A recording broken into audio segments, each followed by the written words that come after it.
I work in a violence prevention space. We are talking about sexual violence. We are talking about the harms. But we have a bit of a deficit mindset because it means when we talk about consent, we're not going, this is how we have amazing, great consensual sex and relationships and whippy. This is Fairy Tale Princesses Will Kill Your Children, and I'm your host, Jane Gilmore.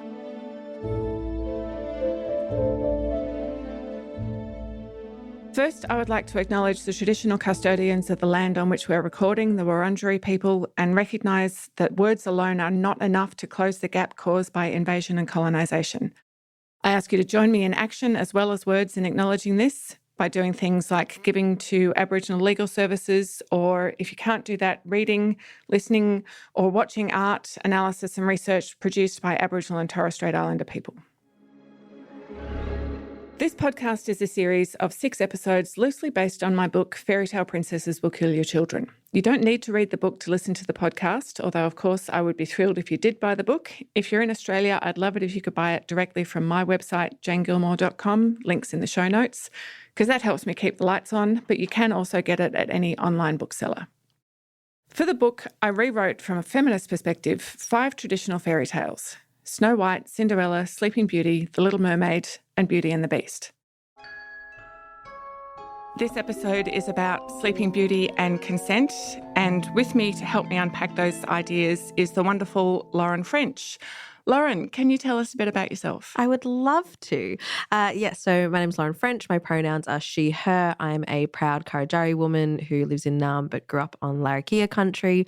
I am a sexologist and head of education with Body Safety Australia. You are, and you've also just finished a Churchill Fellowship. I have indeed. I've just returned from completing my research with my Churchill Fellowship, which is, warning, a very long title, but researching Indigenous elder-led cultural practice around healing and community repair after youth sexual violence. Wow, that is a long title and an amazing topic. Can't wait to see the results of that one. In addition to all that amazing work, Lauren has also been teaching consent and body safety education programs to children from the ages of 3 to 18 for the last, 7 years now? Yes. So now I'm sure everybody listening understands exactly why I asked Lauren French here to talk to me about the concepts of consent and how we communicate it, how we receive it, how we think about it. It's based on the Sleeping Beauty story, which I just love, because who doesn't love a story about a woman who sleeps through her entire story? Talk about passive inability to interact with your life. The original Sleeping Beauty story, which I found online, anyone can go looking for it, from the 14th century, she not only falls asleep, cursed by, of course, it depends which version you read, but either a wicked witch, because women are evil, or a jealous fairy, because even women are jealous and evil. Yes. And are either old and jealous and evil, or maybe magical and jealous and evil. Yes, but if they're young, they're malevolently sexual. Well, yes, of course. Yeah. So Sleeping Beauty gets cursed. She falls asleep. In the original story, a king comes along and finds her unconscious in her house, breaks into the house, rapes her, leaves and goes back to his wife. And then a year later suddenly remembers her and goes back to the house for, I think we know exactly what purpose, and finds her there with twins, because when he raped her and she was unconscious, she had twins. The twins wake her up. She says, "Oh, my love, my wonderful, my king," goes back to his country with him. He tries to kill his wife and it doesn't work. The wife runs off. I think she then tries to bribe the servants to kidnap the twins and cook them and feed them to Talia and the king. The king catches her out in this plot beforehand and kills her for his new wife's entertainment. Disney Senate... Just for anyone wanting some light reading, something to really just add some joy in your weekend, beach read. Look, it's fun. Disney sanitised this a lot because Disney's not really into, rape and eating babies. But the essence of the story, which is Sleeping Beauty sleeping through her whole story and then being sexually assaulted by the handsome prince that she immediately falls in love with, still the essence of the story. So when we're learning about consent from Sleeping Beauty stories, I think we're not really learning about consent, or we're learning learning's a strong word. Yeah, maybe learning what not to do. But why don't we start off, Lauren? Talk to me about how we actually define consent. What is consent? Well, I think for a lot of people, consent is really hard to pull apart from legal definitions of consent. And I want to actually start with something that isn't a legal necessarily definition of consent. And also to step away slightly from consent as just being about sex as well. So people often talk about consent as an agreement to do something. Often it's phrased as an agreement to do something to someone versus with someone, which I think some very important word choices there. But an agreement to do something with someone that is informed, that someone knows actually what they are agreeing to, that it is freely given. And so that is actually not just that they were informed, asked, allowed to say no, they were allowed to say no safely, that no was actually an option for them, and that the power imbalances between those two people were recognised and understood so that consent could be done safely. And what we often talk about is that it can be, reversed at any point. Though I find reversed an interesting word there as well. But basically that, again, if it's free, if we are safe to say no, we are safe to say no at any point in time of the interaction we are having, whether that is middle of a hug, whether that is, I said yes to a high five, our hands started to touch, and then I went, actually, no, not for me. And that was completely okay. And when we say safe, you're not just talking about safe from physical violence, are you? No, we're talking about safe from any negative repercussion that is also can be a negative repercussion that is individually felt, as well as a socially negative repercussion, as well as a physically violent repercussion, as well as a financially violent repercussion, as well as a verbally violent repercussion. Yeah, so we're talking about things like if you, using your high five example, you ask me for a high five, I go, oh, you know what, I'm not really comfortable with that. And you turn around to me and say, well, I'm not really comfortable with being your friend anymore then. Yeah. And I drove you to the beach that we were going to hang out together, and I'm going to leave you here actually now and drive myself home, and good luck. Yeah, right? That would make it very unsafe for me to say no to your high five. It would indeed. Yes. And also I think an important piece there is I don't have to threaten that to you verbally for that threat to still be there. Right? Yeah, it can just be a quietly understood and unspoken thing. Yeah, because even though I have lots of conversation with people that say, but I haven't threatened I haven't said I'm going to hurt you if you don't do this. And it goes, but if that's the threat that is unspoken, that doesn't make it not there. It just means that we haven't actually addressed it. And if you haven't addressed it, we haven't created any safety around it.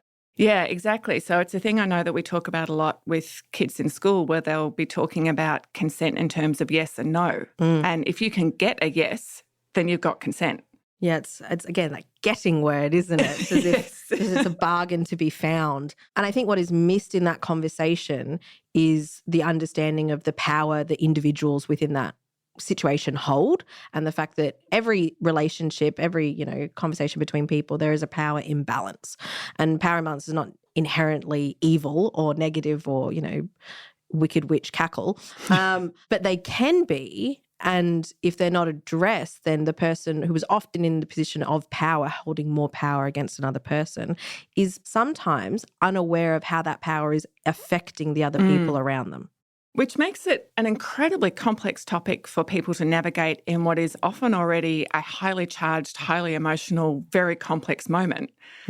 Lots and lots and lots going on in one moment, and then you've got to understand all of that, recognise it all under the power of heightened emotions and react to it every time. I remember talking to somebody once about it, and they explained it to me as it's like when you're playing tennis. The ball's coming at you so fast and you've got to think about how you're going to hit it and make sure that it goes back to exactly where you want it to go back to. All those calculations happen in a split second. The only way you can do that is practice. How do people practice that kind of consent and that kind of understanding of all those heightened emotions in that moment? I come to this a lot with the work that I do, because often when we go to talk about consent, it is this is something that you're talking about just around sex or just around relationships. And while that is a hugely important part, and we're going to talk about that a lot today, when we talk about practice of consent, you need to think about consent in everyday life and everyday interactions. And this isn't something that is just a practice that adults have to do. This is something that children do, that, young people do, that teenagers do, that we do with children and young people. And I think when we view consent as something that, like tennis, that you're practicing to develop a skill, I think is a really important way of looking at it, in the same way, though, as looking at it as it's a habit I am building like I'm reminding myself of, I walk into the house and I put my keys in a certain place. That's a habit I don't have to think about that often, but it's because I've developed the skill and habit of doing that in a way. And so I think when we think about consent, we have to think about, well, I'm developing a skill exactly that. I want to be able to hit the ball, react in a timely manner and get it where I need it to go. And it needs to feel habitual. Needs to be something that you don't even think about, you just do it. Yeah, and when you're practicing it, that it's not something that I'm stopping and I'm taking half an hour to think about to do this one practice every single time, though I might do that at the beginning. And it's okay to do that at the beginning when I'm learning something maybe new or something that feels new, even though we all consent all the time, then it's probably going to take a little while at the beginning. But I want to get into a rhythm where I am consenting day to day without needing to take half an hour to work out how I'm doing that. So you're teaching kids from starting at the age of about three? We are indeed. 3 or 4-year-olds and going all the way through high school to year 12. You take classes on consent and body safety for that whole age group. How do the 3 and 4-year-olds understand the concept of consent? Very easily. Just lay it out there. Yeah, very easily. The perception is when I work with 3 and 4-year-olds, I have people tell me, oh, Lauren, how does that even work? Because how do they even understand consent? And that's because they're thinking about consent as legal definition, as sex, as something that's happening in intimate relationships. When I'm going, for my 3 and 4-year-olds, consent is about hugs and high fives. It's about sharing food at morning tea. And what does consent look like there? It's about sunscreen. Which sounds really easy, but it's about sunscreen and what does consent look like for necessary activities and what does autonomy look like of choice with a 3 and 4-year-old when actually for 3 and 4-year-olds, they have very limited amount of choice that they actually do. And so it's really easy to narrow down into those moments of choice and talk about consent.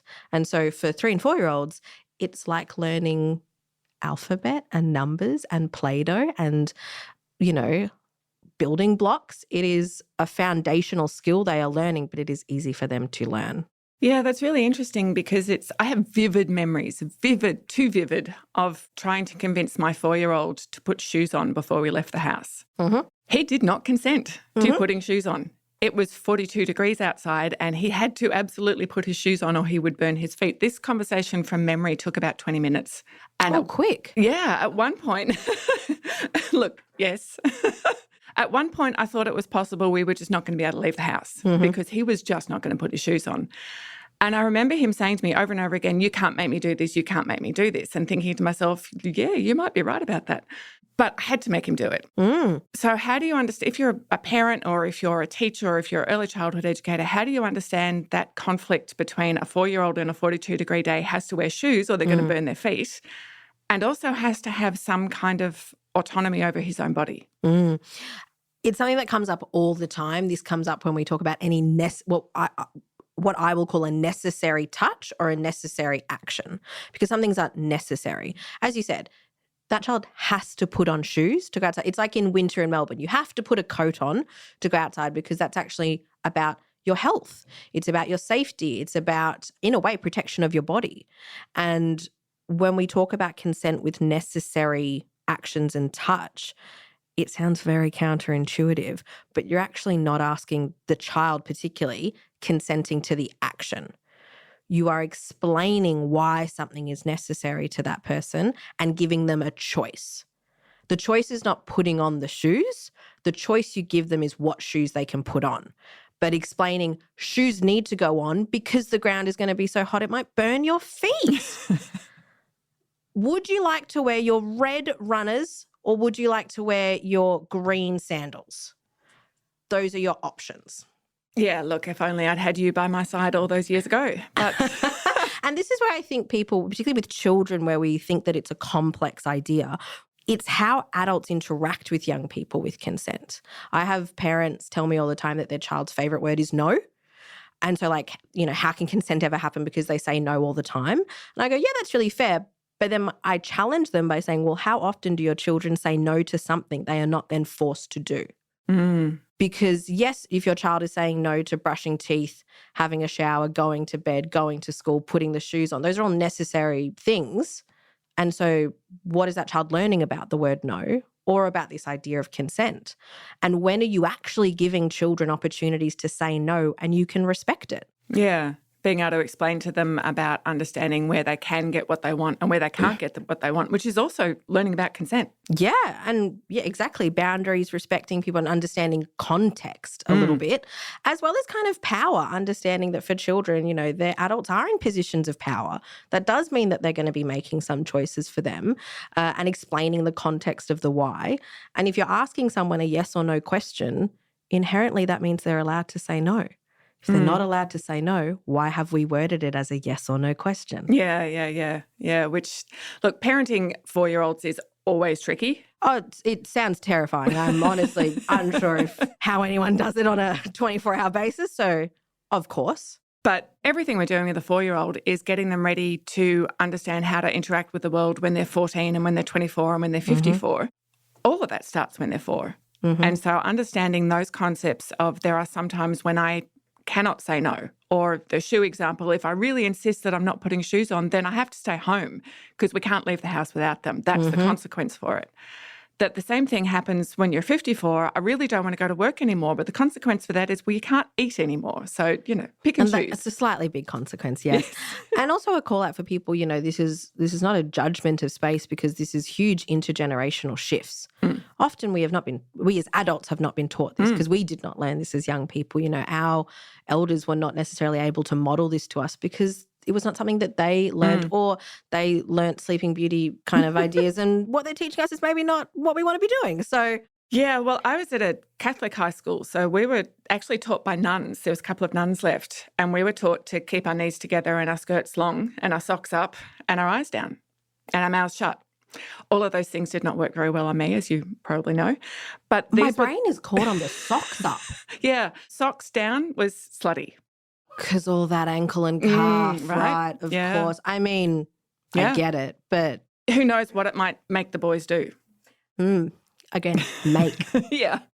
So going back to that Sleeping Beauty idea of women being passive in all of their own stories, particularly when it comes to sex and love, there's so much about that I just find revolting, but really complicating when we're talking about consent, because the idea of women as being passive, keep your socks up and keep the boys away kind of stuff, is always based on the idea that women don't have active sexual feelings. We are the gatekeepers of sex. We are not ever actively seeking sex. And if you do, well, then you're asking for trouble, aren't you? And if you get trouble, well, then it's your own fault. Low socks. Right. Every time it'll do it. And in my other work, I've seen this all the time. So one of my particular bugbears is the Tinder rapist. If a man and a woman meet on Tinder and he later sexually assaults her or rapes her and it makes it to the newspaper, you can guarantee that Tinder will be the first word in that headline. And all you have to do is Google Tinder rapist news, pages and pages and pages, thousands of results of various different Tinder rapists. I should point out here that Tinder has never been harmed in any of these rapes. Not financially, not from a business perspective, not from a publicity perspective. Tinder has suffered no consequences. The woman who was raped, on the other hand, has suffered very serious consequences, and the man who raped her almost certainly suffered none.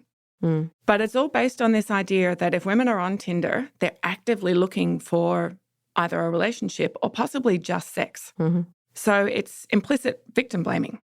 What were you doing there? It's the online equivalent of what were you wearing? So can you talk to me a bit about this idea of women's passivity in sex?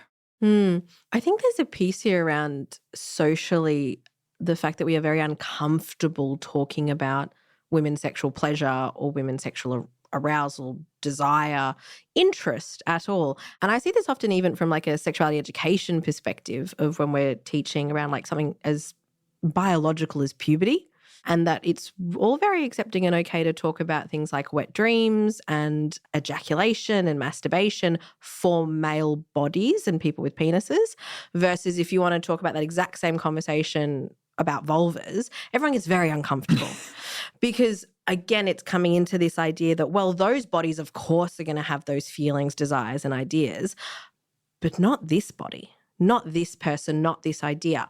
And so I think we're just historically very uncomfortable with this. And this plays out what I see often with young people, which is I will have young men tell me that women hold all the power in a sexual relationship because they get to decide when they get sex. And it's exactly that gatekeeping mentality that, well, it's not that necessarily that young woman wants sex or is getting to a point of that's an exciting idea for her. It's she's letting me know when I'm allowed to do that. It's that permission idea of sex is you either get permission or you are denied permission, which makes it interesting when we're talking to teenagers. And I've been in some of those classrooms, as you know. When a lot of the boys are asking questions about it, they're talking about the legal definitions. Basically, they're asking me, how do I avoid a rape charge? Or if I am charged with rape, how do I beat it in court? There's so much of that questioning from teenage boys. And it really seems to start at about sort of 12 to 13 when these boys have never even been on a date, never held someone's hand, but they're already worrying about, oh, I'm going to be falsely accused of rape. Some woman's going to lie about me and I'm going to be falsely accused of rape and I have to be able to defend myself. So it talked to me about the legal definition of consent. And they're not thinking about it in terms of what do I want, what do my partner want, how are we going to enjoy this together? Are we both going to enjoy it? Is it something that we do with each other? Or is it something that I have to be thinking the whole time, well, when the cops turn up, I can say, no, she said yes. Well, I think it plays into our kind of deficit lens around consent, sex in general, which is that we always are talking about it from even though, like I work in a violence prevention space, we are talking about sexual violence, we are talking about the harms. But we have a bit of a deficit mindset because it means when we talk about consent, we're not going, this is how we have amazing, great consensual sex and relationships and whippy. Like, we're not doing that. We're talking about, well, this is consent and this is all the things we're trying to, exactly as you said, just avoid. These are all the negative, bad. This is where consent hasn't happened. So we're trying to be just on the other side of that. And from a legal perspective, consent has been, I think, media-wise as well, so intrinsically linked with legality that for young people, they hear the word consent and they go, oh, yeah, this is the intense, legal, serious stuff. And what I see a lot of the time is when we actually try to give them examples or get them to create examples of real world, actual situations where consent's coming up for them, they struggle because they view it as, oh, is this like the permission slip I've signed? Like sometimes it is, yes. But I recently had a young man in a secondary school ask me, okay, so should I have a really easy like voice note consent moment before every time I have sex with the person I'm having sex with? And I'm slightly pessimistic now. And I was like, oh, okay, so like that sounds like an awful idea. I didn't say that to the student, but I was like, okay, what do we mean? Let's actually dig into that.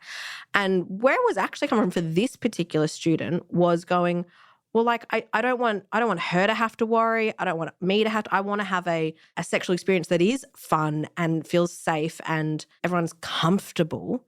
And in his head, that moment had to be set up with this kind of voice note legality, sign a quick contract so that we can do the fun enjoyment stuff.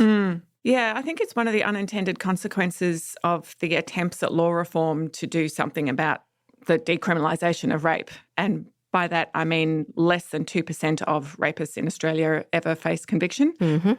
The interesting part about that is it has become, as you said, so focused on the law instead of on relationships. And one of the things I find really fascinating about it is that the law reform has only recently taken binary gender out of rape definitions. So I think it's only in the last couple of decades. Rape used to be defined as a thing that a man did to a woman. And that was the only possible way that any kind of sexual violence can happen. Now, most jurisdictions in Australia now, I think, have removed gender from the legal definitions. But I know a lot of the ways that we talk about sex and consent, particularly with young people, because we don't teach it to anyone else apart from kids at school, and we'll come back to that. But it's still very heterosexual, binary, gendered, and sexist. As I said, girls as gatekeepers and boys as the hyper-aggressive pursuers of sex, and nobody else even exists. So how does that actually work in a classroom where the kids are not any of those things? Yeah. Yeah, it is a bit fucked. Well, yeah, and I think there's so many things at play there, which is, I think, a stereotype as if sexual violence or intimate partner violence doesn't happen in same-sex relationships or in LGBTQIA plus relationships, which obviously is not true. But I think, again, there's an interesting sexism layer, which is that, well, I work with young people who can understand that in gay male relationships that violence could happen, but in lesbian relationships they couldn't. It's fascinating to me. But I think what's at play there is what we come back to a lot in the work we do, which is talking about power and very real ways that people hold power.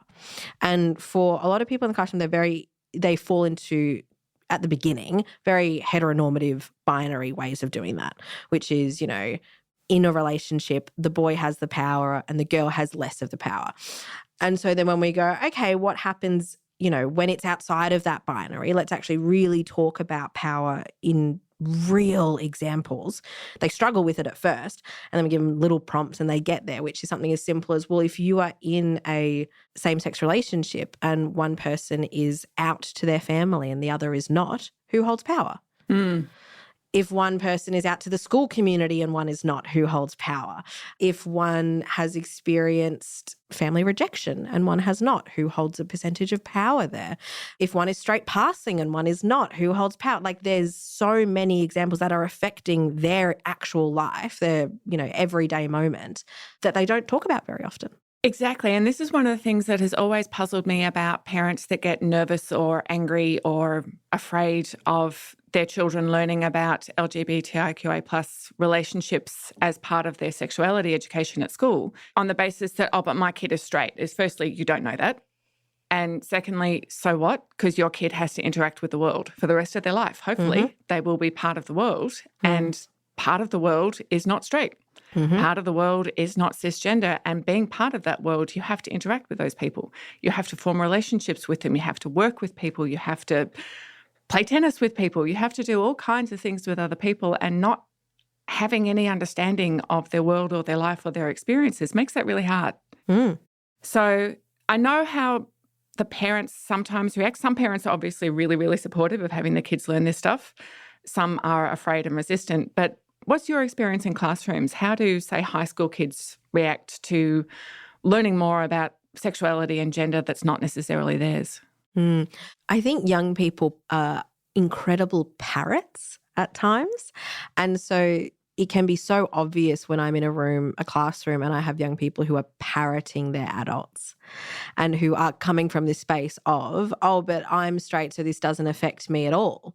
And when you explain that actually it does, because you live in a world and a world has people that are not straight, gasp, they go, oh, yeah. And then they can even themselves point out the people at school who are not straight and the people in their media who are not straight, and how it is, the musical artists who are influencing them who are not straight. And they can start to understand that worldview. But some will parrot. Some will be very good at parroting the adults around them. Some will be very good at understanding that the adults around them are differing from their own view. Some young people make it very clear that school life, is maybe sometimes the space where, because maybe they're out at school and they're not out at home. And that's the safe space. I've had so many young people, who want to come and talk to me and in a way come out to me. I don't love the term because, the straight kids don't feel the need to come out to me, but who will come and tell me this and go, but Lauren, don't tell anyone about this because I can't tell my family yet until I go to uni. And again, this comes almost back to that idea of a threat of power that is not spoken. Because a lot of these young people say, like when I ask and question, because, I'm checking on safety, the young person will say, no, they haven't said they would kick me out, but they could. So again, it's a threat that hasn't been said, but everyone is very well aware of what that power looks like. This, might be a 14-year-old who is very aware that huge power imbalance and that threat that has not been addressed but is hanging unspoken means that they have to moderate their behaviour. It's exactly that kind of thing that we need to be talking about with consent, and what you were saying before about getting it away from that legal definition of making sure you can beat a rape conviction, because exactly what you just said is all about consent for that 14-year-old, and it's about understanding power and those power imbalances. And to me, the three key questions in any interaction, whether it's between two children, a child and adult, or one adult and an entire country, is who has power, why do they have it, and what do they do with it? Because it's something that I used to talk about with when I was teaching consent classes, was the most obvious thing that kids could see about me is that I'm tall, which is not something that I earned. It's not something that I worked hard for. It's just a fact about me. I am tall. It means that I can get things off high shelves and see over crowds. It's really helpful. And it doesn't determine anything about my moral worth or my value as a person or how I interact with the world. So I have power to reach things off high shelves and see over crowds. I was born with it. That's how I got it. What I do with it is the thing that determines how I interact with the world, because I could use it to take things off shelves that shorter people can't reach. I could use it to stand in front of other people at crowds and block their view so they can't see what's going on. That would make me kind of an asshole. Don't know about kind of. You make a valid point there. That would just make me an asshole. So it's always that key question of what do you do with the power that you have, and also about keeping it in mind. So when we're thinking about consent to do with people's ability to talk about who they are, whether it's that they're queer or that they're neurodiverse or their racial background, the power that you have may not necessarily be something that you think about very much because you were just born with it. It may not be something that you even know that you use all the time because you're just used to being able to get stuff off high shelves. So having to think about it all the time is part of that consent lesson that, as you say, if it starts with a 4-year-old, by the time they're 14, it's habitual. By the time they're 50, if they've been practicing it that whole time, it's just part of who they are.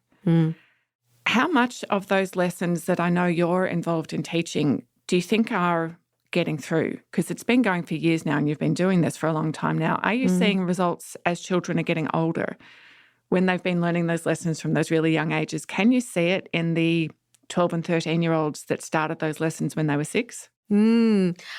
I can, yes. I think it's different around them because there's so many other factors influencing it, environmentally, the adults at home, media, etc. But yes, I've been working in this space for probably over 7 years now. And there are some young people I worked with when they were 4, and then I worked with them in primary school. And I would go back and they would go, oh yeah, this. And they would have the language, they would have the skills, they would, be able to do it in practice. With young people that I'm seeing at the moment, we have done so much in Australia, so much work around just even talking about consent. Even that word wasn't really something I was talking about in high school. And, this is a podcast, but I like to think I'm a youngish person, young adjacent. I'm in the room with some young people. But this was not a word we really discussed to the point that we do now. And there's been so much advocacy around this word, which is amazing. But within that advocacy has come binary view, which is, yes means yes, no means no. And so what we see now is some 12, 13, 14-year-olds who will go, oh yeah, I understand that idea about consent. But what hasn't been as strongly linked is what we just talked about, which was identity and consent, because identity is about power. Yeah. And actually giving young people the opportunity to reflect on identity in a way that isn't judgmental or isn't, putting it that if you have power, it is bad, but going like, have you ever actually thought about the power you have? Have you ever been given any space and time to reflect on? Because, you might be obvious that you are tall. Depends on how tall, but yes. But have you actually had a consideration of what it means for the kind of family you grow up in, the kind of relationships you have, the opportunities you have, the school you go to, the technology you have access to? I was in a class the other week where young people were naming things that gave them power, and they looked at me, to be clear, I wear glasses, looked at me and went, well, I don't have to wear glasses. Wow. Right? But I was like, actually good reflection, because it wasn't even them saying this is something I have. It's something I don't have to do. And that's something that has given this person a bit more power, which is, and they were able to actually deeply reflect and go, I don't have to spend money on glasses. Didn't go through a period of actually not being able to read things and then having to work out what that meant. I don't have to keep looking into that. If I lose my glasses, that doesn't affect then my ability to drive, walk, open a door, look at a window, etc. And so I think while, yes, I've seen a real improvement in this space and like young people being amazing, but young people are always amazing. I think what we're getting to now is giving them more space and permission and opportunity to be able to make the really deep links. Which is a fascinating idea if you think about what you just said about having done this for the last 6 or 7 years and the change that you've seen in that, but the forces that we're up against, all those online forces and the online radicalisation and all the legacy media of not just news, but TV shows, movies that still have a lot of those tropes buried not too far below the surface. Sleeping Beauty. That we're talking about young people under the age of 16 that only in Victoria in Australia that that have been getting those lessons for the last few years. In the rest of the country, will only start getting those lessons in many places this year, if they can work out how to do it and maybe get a bit of training for the teachers who need to do it. And I'm not putting down PE teachers, but they do a magnificent job, but they don't have the training to do this kind of work and they need help. Yeah, I think the call out of there are, because when we talk about, we do a lot of this, which is advocating for the fact that teachers need so much more support, training, education around how to do this work, because when this work is done badly, which it's done badly in a lot of places, it's done amazingly in some places, and you will always have educators who are absolute trailblazers and leaders and advocates and push in their communities to do the work well. That's a big burden on one educator in a school, though, to be really clear. And it's not like they didn't have a whole lot going on to begin with. Well, exactly. And when you then put this added thing on that they have to do, some are not going to be able to do it particularly well because they don't know how to do it particularly well. And when you do this badly, it is not just a net neutral. It's not that it's a bad lesson or it was a boring lesson or, oh, the kids didn't get that much out of it. Doing this badly causes harm. Can you explain that? Explain how it causes harm? Because when you go into and I train our educators that go in and do this work, and something I always have to tell them very early on is when you go into a classroom to do this work, you will have victims of sexual violence in front of you. And you will have perpetrators of sexual violence in front of you. And when you are talking about things that are around sexual violence, when you are talking about consent, when you are talking about relationships, you have to know that's your audience, because the harm that can be done there is not only a harm to victims that have already been victimized, it is a harm to future victims that are in that room. And so in enacting poor quality consent education and respect for relationships education, sexuality education, it causes harm to the individual. It causes internalized judgment and self-shame to that individual. It causes someone to maybe have a lack of understanding of consent that then they will go on and cause sexual harm to others. And it can also, if you, as you say, we know that there are perpetrators in Australian school classrooms, that you can also be telling them that they haven't done anything wrong. Exactly. Yeah. Or giving a space as well, and this is why it's so complicated, because if you're the class teacher and those are your students that you see every day, if you are trying to do this kind of a lesson and one of your students has actually assaulted another student in the class, you as the teacher, how are you keeping the safety of the room? How can you actually? I was just going to say, you can't keep everyone safe in that room. No. But we know that happens, and it happens a lot. And if you go in and try and have that kind of a lesson without any support, training, prep of even what signals you're looking out for in the students in the room, then it will cause harm. And this is in school environments where everybody is reasonably well protected, some more than others, and some schools certainly more than others. But then I'm thinking about the rest of the population, all the Australians over the age of 16 who are in workplaces and recreational places and arts and sport and aged care.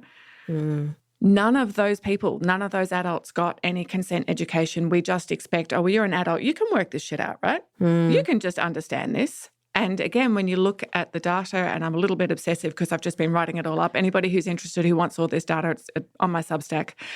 But the prevalence of sexual violence in Australia, we could be looking at about 400,000 sexual assaults in Australia every single year.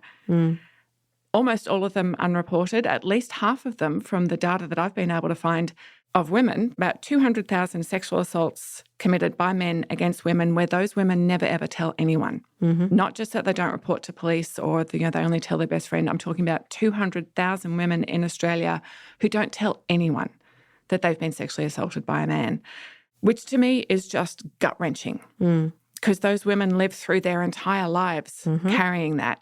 And the men who did it to them live through their entire lives carrying no consequences.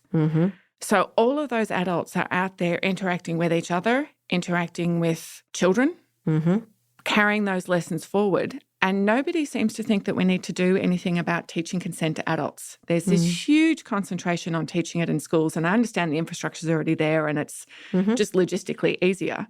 But the infrastructure already exists for workplaces as well. We've got a lot of people in workplaces in Australia. We've got a lot of people in universities in Australia. We have a lot of people in public institutions, a lot of adults. We could deliver this education if the will was there. I don't understand why this is something that nobody ever talks about, because from a prevention point of view, firstly, we're talking about children as if children, certainly teenagers, are not already perpetrating sexual violence or being victimised by sexual violence. But it's as if, well, if you're already over 18, either it's too late for you now, so sucks to be you, or it just doesn't matter anymore. You'll have to sort that out with the police. Sucks to be you. What's your thoughts on mass consent education mandated for the entire population? I've got some time in my schedule next month. I'll book Australia in. We'll go state by state just to make it a bit more easy for me. I think it's an incredibly interesting point that I think talks to a broader kind of social perspective, which is that children are unfinished and adults are finished. And this, which is hilarious because have you met an adult? But this idea that children are unfinished, therefore there's still time. And I think when we think about prevention of harm, that's not just of children.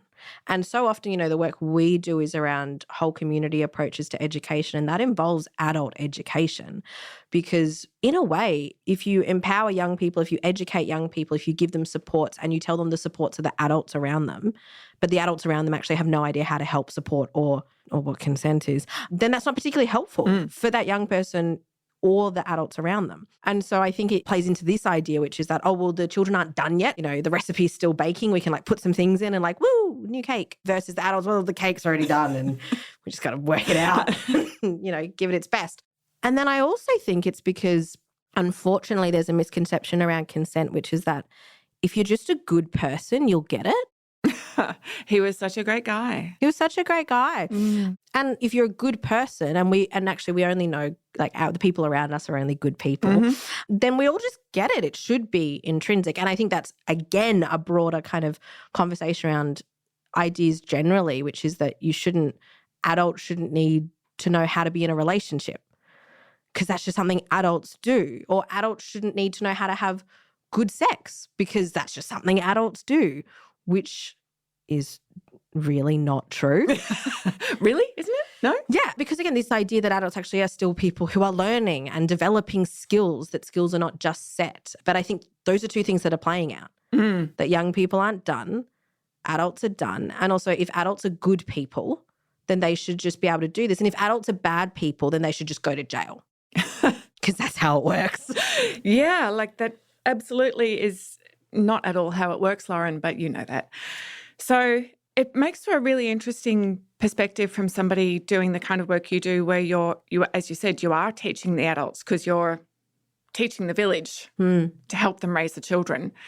And to do that, you need to be talking to, so you do the professional development, you help the teachers understand these concepts, and then parents. Yeah.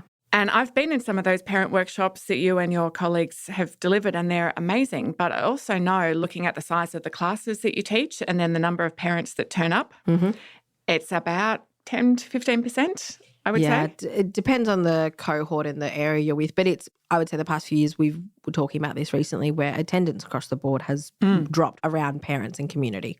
And I don't think that's because parents don't care or they're not interested, but times are tough. Times are very tough. Times are really tough. So if you can't have somebody come in and care for your children and cook dinner and do the washing and everything while you go out to spend a couple of hours listening to Lauren talking about how to teach your kids consent. It's funner than it sounded, to be clear, for anyone who has a workshop with me coming up. They are really fun. You should definitely go if you have the opportunity. But what can those parents do if they, like me, went to school and were just told to keep their socks up and their knees together, and they want to be able to have those conversations with their kids, but they don't know how and they don't know what they're supposed to be talking about or how they're supposed to be doing it, and they just want some help? Because the one thing I remember from parenting, my kids are mostly, they're baked now, the cake is done, but just needing help, just always thinking, I don't know what I'm doing. I don't know if I'm getting this right. And in fact, there are times when I'm quite sure I'm getting it wrong, but I don't know how to find out how to do this. And there doesn't really seem to be anywhere that any adults can go and say, I want to have better sex. I want to have a better understanding of consent, and I want to have better relationships. And nobody ever told me how to do that. And my own parents were shit and my own family was awful, and I need some help to learn how to do this properly. What does that adult do? I think it is very easy for, I went to call myself an expert and then I almost vomited in my own mouth. Lauren, you are an expert. Yeah. People with certain expertise in certain fields to say, go and educate yourself, go and, look into these things, take the time. But that's a privilege. Not everyone has that time and to do that work. And I think what I see the most with parents and with, just general adults is that we get a bit of paralysis around this for the fear of getting it wrong. And getting it wrong is part of learning. And that sounds really terrifying when we're talking about something like sexual violence, right? Because getting it wrong is harm, is violence, is jail, is prison, is all the things. But when you're talking about just conversations around consent, learning about consent, having, conversations with your young person, other adults, your friends, you need to actually have opportunities to get it wrong to learn from that. And in a way, you got to let yourself. I had one of my amazing educators tell me the other day, a classic thing he says to people is, I want you to do it and I want you to do it messy. Because if you don't have permission to do it messy, you're not going to do it at all. Because our fear of getting it wrong means we don't do it. We don't step in. We don't start the conversation because we're like, well, if I start it and I don't know what the next word is out of my mouth going to be, then I can't say the first word. Yes, exactly. It was one of the things that I was taught about writing is the first draft has not only got to be messy, it's actually going to be bad. Yeah. It's going to be that thing that you look at and go, oh, thank God the world can't see my screen right now because that's awful. But by the time it goes to publication, a lot of work will have gone into making it much, much less awful. Exactly. And to run with that idea of that is that it's not that we write the first draft of a book and then send it to a bunch of people to read it and yell at us about it and do all the things. So like when you're being messy at the beginning, do it in a safe space. Who are people you feel comfortable with? Who are people you feel comfortable with to tell you when what you just did was wrong? When you're talking to a young person, preface, I don't know what I'm talking about. I want to have a conversation with you, and this conversation I never got to have with my elders. And the people around me, we never got to do this, so I want to do it with you and I have no idea what it's going to look like. And that's terrifying, but be honest in that. That authenticity not only is going to be helpful in having that conversation with the young person because it lets the young person know that they're also allowed to be a little bit messy, but it's a safer space to start that. Yes, because I think it is also really useful when you're talking to young people about it to know that, oh, you've had all these consent lessons since you were in primary school, so you've got this down perfect now, right? You've got no excuses for any kind of messiness, any kind of mistakes because you were taught to do this, which is just, again, bullshit. Going right back to what we were talking about at the very beginning, this is complicated emotional stuff. And when you're 15 and your emotions are going everywhere and you've got 10 different thoughts in your head at one time. I really want this. I really don't want this. What if he likes me? What if she doesn't like me? What if they don't want me? What if they're mad? What if they're not mad? What's my parents going to say? What are my friends going to say? What do I want? I don't even know. And it changed from what it was 3 seconds ago. Now come up with a yes or no answer. And that's a 15-year-old. I've known people in their 50s and 60s who still haven't worked out how to do that properly. It's a lifetime of doing your best to get it right and maybe most of the time getting it close to right. Yeah. But that's not necessarily an easy thing to do. And some of the things that when we're talking to young people about that can be really helpful is telling that story about the knees together and socks up.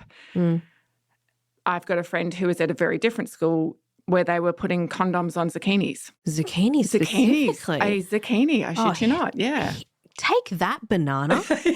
You don't have a monopoly on this sex ed space. Well, right. Apparently, she told me that their science teacher said, we're going to use zucchinis because penises don't have pointy ends. They have rounded ends, much more like a zucchini. So she put a zucchini out on every table and told everyone to put a condom on it. Good on that teacher for checking every penis across the world to make sure that they looked more like zucchinis than bananas. Well, this kind of story is more common than people might think, and starting to swap some of those stories is actually a really good way into those conversations. Yeah. What did you learn at school? What didn't you learn at school? And what have you learned since then? One of the best ways into those conversations that I've ever known, because everybody's got a funny or a stupid story about the things that they thought. I remember when I was young, when I was about 14, there was still the rumour going around that if you smoked menthol cigarettes, you couldn't get pregnant. Nice, yeah. So all kinds of health protections going on there. Yeah, like if you have sex standing up. Yeah. It's all good. it's all the little things that are hilarious as adults looking back, but as a young person, that was really where you were sitting. And, you know, I remember thinking that what I believed happened for a C-section was that your belly button opened like a door. Like your belly button just grew out, opened, the baby came out, and then the belly button just closed again, which honestly sounds like maybe a improvement. But I was just going to say that sounds better. But anyway, yes. But exactly that, sharing it. And, you know, I think what the narratives we have around parenting is that parents always have to be knowledge holders and young people always have to be, you know, knowledge receivers. Again, very like you give, you receive. So anyway, but actually, you know, having adults, you know, you're allowed to also be learning from your young person. You're allowed to, you and your young person, be sitting together both trying to learn.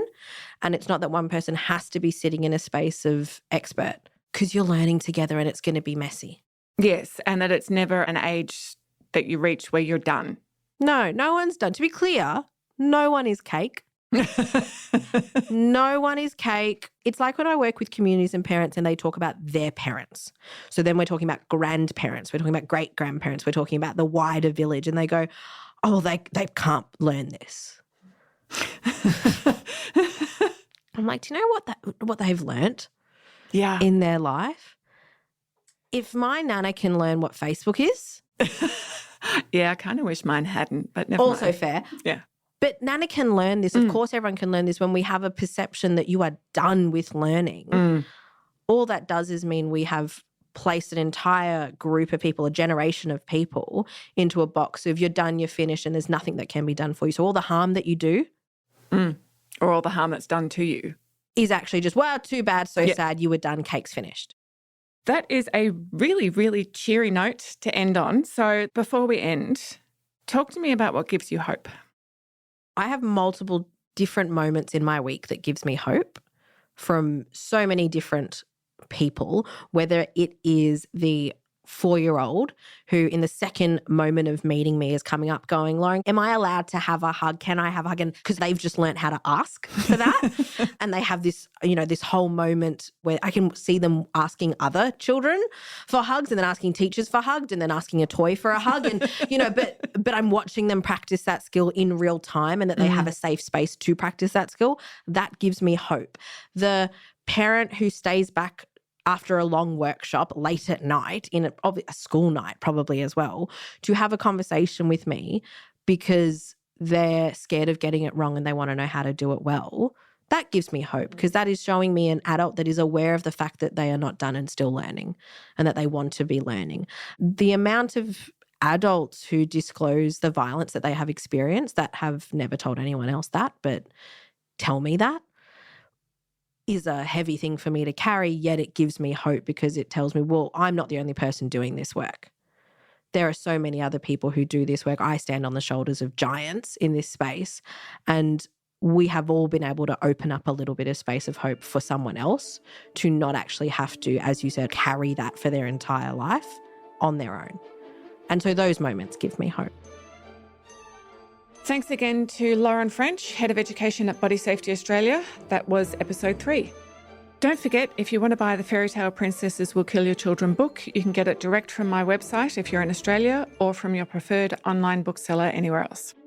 I'll be back next week to talk about The Little Mermaid and the power of having a voice with Stephen Roberts, Professor of Education and Social Justice at Monash University. It's a myth that I think is perpetuated by folks who say, oh, yeah, this is why there's no male role models. That's why Tate's so successful. But what he's voicing is the defense of patriarchy and the defense of a very particular form of masculinity and a form of male power, like the trying to hold on to male power in the face of what kind of progress we have seen in terms of the Me Too movement and so on.